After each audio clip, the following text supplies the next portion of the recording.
Я хотел бы напомнить еще и такую вещь, о которой мы говорим много месяцев и много лет. Это блокпосты на границах между субъектами Северного Кавказа. Вопрос, который, может быть, не имеет никакого отношения к обсуждаемой теме, но если мы живем в едином государстве, то как все это объяснить? Мы 1000 раз пытаемся объяснить все это населению, но как объяснить, что пересекая границу между Кабардино-Балкарией и Северной Осетией, между Осетией и Ингушетией, но и другими субъектами, мы с вами, люди, которые часто ездим по этой дороге, вынуждены каждый раз чувствовать, что мы из одной страны переезжаем в другую, и, не знаю, наверное, не совсем удобно об этом вслух говорить, и тебе дают понять, что ты переезжаешь с одной враждебной территории на территорию другого враждебного друг другу государства. Вот где сила, которая может заставить решить вот эту проблему? Ясно, что Общественная палата, мы с вами этот вопрос не решаем, но тем не менее это тот вопрос, о котором нужно говорить, и вы все, кто живете на Кавказе, все это видели и знаете. Я хотел бы поддержать Хаджимурата вот в том вопросе, что он сказал, что в Северной Осетии нет каких-то конфликтов межэтнических и так далее.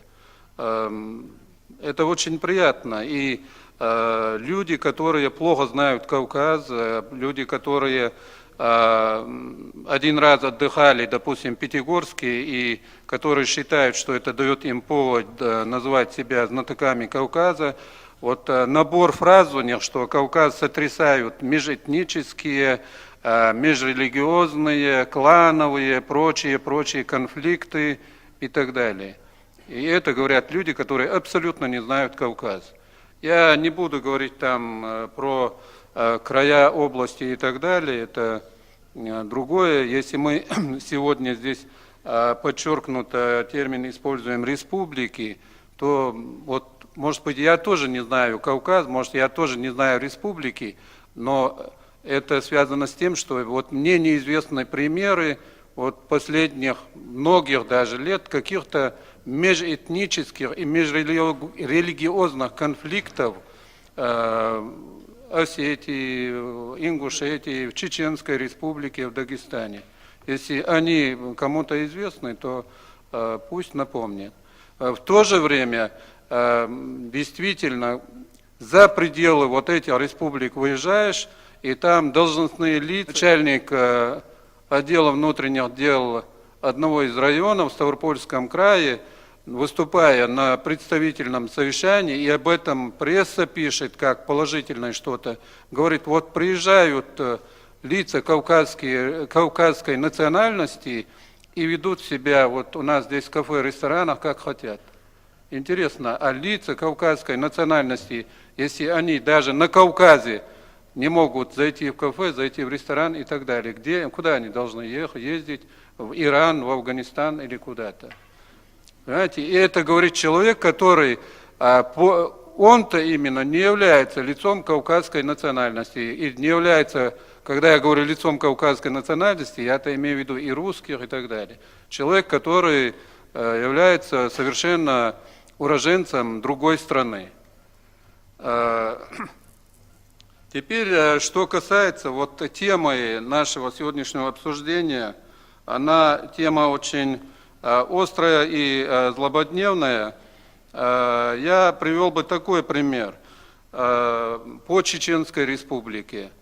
Действительно, в силу того, что Чеченскую республику тогдашнее руководство государства во главе с Борисом Николаевичем Ельциным, уважаемым, выдавило из российского пространства и фактически подписала с руководством Ичкерии документы определенные, которые давали основание населению республики полагать, что Россия эту территорию, значит, с этой территорией рассталась навсегда,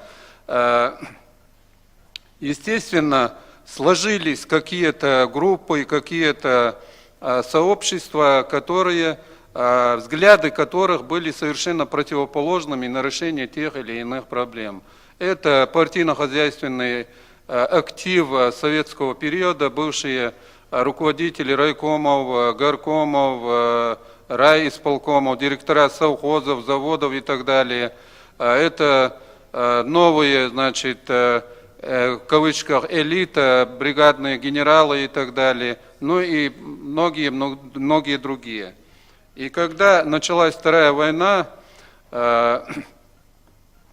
Алмаз Хаджи Кадыров, он как мудрый человек, и как мужественный, он увидел, что действительно время, значит, самостийности и так далее прошло, и когда он возглавил республику, я помню, некоторые люди думали, что Владимир Владимирович Путин указ о его назначении подписал утром, а вечером может отменить.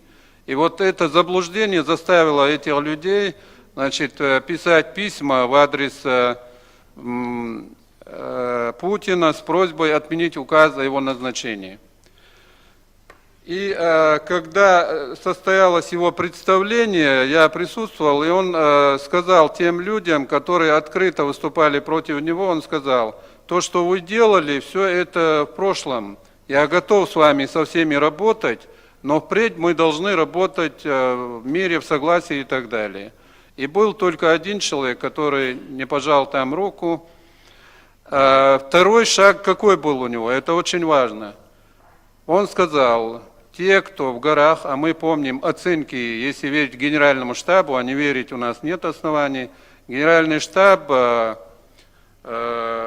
значит, в то время заявлял, что в горах находится более 15 тысяч вооруженных людей. Ну, может быть, было 2 раза меньше, может, 10 раз меньше, но была озвучена цифра 15 тысяч. И Алмаз Хаджи Кадыров к ним обратился с предложением, чтобы они сложили оружие и вышли из леса. И да, тогда тоже пресса много писала, что эти люди возьмут вместо старых ржавых автоматов новые автоматы и пойдут воевать против федеральных сил. За короткий период из леса вышли более 7 тысяч человек. И есть официальная статистика, не зарегистрирован ни один факт, чтобы кто-то из этих людей, которые вышли под гарантией Алмаза Хаджи Кадырова, после этого взяли в руки автоматы, пулеметы и пошли куда-то воевать. Если 7 тысяч человек сложили оружие, это по крайней мере 7 тысяч гробов, которые могли быть отправлены в российские города, но которые, значит, жизни сохранили военнослужащим. Это люди, которые вернулись в свои семьи. Сегодня из числа тех, кто тогда сложил оружие, среди них есть герои России, есть люди, которые 2 раза получали ордена мужества, есть люди, которые, уважаемые люди, занимают государственные должности. Это теперь вопрос адаптации этих людей, вот мы сказали, амнистия и адаптация. Конечно, никто с этими людьми не носился, но были созданы все условия для того, чтобы эти люди чувствовали себя полноправными гражданами. Конечно, их просто за то, что они вернулись из лесу, их не назначали на какие-то должности, но водителю дали возможность работать водителем, крановщиком и так далее. Это была очень правильная позиция, потому что она позволила всем, кто путем обмана и так далее был вовлечен в ряды НВФ, покинуть ряды НВФ, и выбила почву из-под ног тех, кто говорили: вот, мол, если они вернутся домой, всех их расстреляют, повесят, отправят на Колыму. Но есть и другой вопрос. Вот никто из числа тех, кто совершил уголовное преступление, из числа тех, кто убивал, не остался безнаказанным. Но они осознанно шли, выходили из леса, они знали, что лучше им отсидеть 5 лет где-нибудь в тюрьме, в колонии, чем быть закопанным на 2 метра под глубину. Значит, и следующий вопрос. Вопрос примирения. 20 августа 2010 года Рамзан Ахматович создал комиссию по примирению. Он лично возглавил эту комиссию.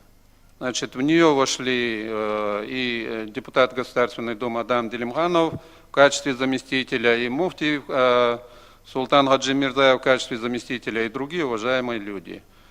В этой работе не было никакой формальности. Рамзан Ахматович сказал, если кто-то там, кому-то нужно, чтобы его умоляли и так далее, я готов прийти в любую семью, в любой двор и лично просить о том, чтобы забыли старые какие-то обиды, чтобы семьи простили друг друга. Это была работа, которой без шумихи, без рекламы комиссия занималась в течение всего года. За этот период урегулировано 451 конфликта. Значит, что это такое? Значит, это, если 451, значит, в любом конфликте, по крайней мере, участвуют 2 стороны. Это 1000 семей. Это если каждая семья имеет хотя бы по 10 родственников, это 10 000 человек. Это сотни тысяч людей, которые сегодня друг с другом не враждуют. Значит, 17 октября этого года Рамзан Ахматович, подводя итоги вот этой работе, официально заявил, что в Чеченской Республике не осталось неурегулированных конфликтов. Теперь, что я хотел бы сказать еще. Мы говорим власть, и мы говорим общество, мы говорим гражданские институты и так далее. С гражданскими институтами, с гражданским обществом трудно найти диалог, когда мы этот диалог ищем в те дни, когда мы без этого диалога не можем обойтись. С гражданским обществом диалог нужно вести и днем, и ночью, и ежечасно. Я привожу примеры из своей республики, потому что я живу, работаю в этой республике. И не потому, что в других республиках мало таких хороших примеров. Нет ни одного дня, если у кого-то есть иная статистика, может меня опровергнуть, ни одного дня, чтобы глава республики не общался с народом. Понимаете? Каждый божий день он посещает какой-нибудь населенный пункт.